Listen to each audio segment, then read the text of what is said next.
Ar teko kokiuose projektuose tiesiog koncertuoti užsienyje, ar bendruose projektuose kažkokiuose dalyvauti? Mums netgi su Bekės Švilkais pasisekė per tos 4 ar 5 metus. Geriausia kelionė. Eva. Į užsienį nukeliauti 2 kartus.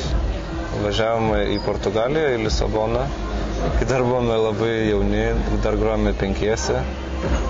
Tai čia mums buvo tokia kelionė, wow, nes ir lėktuvų pirmą kartą skridom ir pamatėm tokią tolimą šalį palinų. Gyvenom Senamiestyje. Netgi toliau turėjom balkoną į aikštę. Gavom pinigų. Ir mums ir sumokėjo. Ir tenai buvo įstatymas, kad rūkyti gali parduoti tik nuo 16 metų. Jo, ir mes kai kurie iš mūsų jau turėjom 16 metų ir tada tas vieną savaitę gyvenam kaip rojų. Ir netgi dabar aš prisimenu, kaip mums reikėdavo groti, grodavom prekybos centruose, be jokios reklamos, beveik be scenos, ten beveik be įgarsinimo, bet mums tada tas grojimas būdavo toksai malonumas ir aš tik po 2 kokių metų supratau, kad tai buvo iš tikrųjų tokia kaip ir haltūra.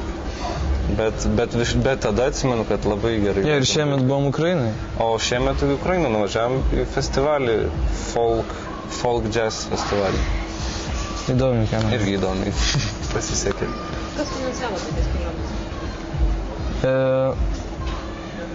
Į Portugaliją.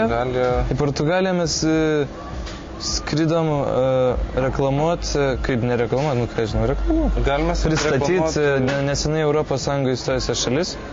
Tai čia buvo viskas remiama, man atrodo, švietimo ministerijos. O į Ukrainą tai vis dėlto aš taip ir nesupratau, kas. Ukraina kažkas tikrai... Per pažįstamus esančius Ukrainai. Bet visą tai vyko per žmonės gyvenančius Užupį, tikrai atsimenu. Nu, ja. Kažkas padėjo. Darius, man atrodo. Darius iš Užupio.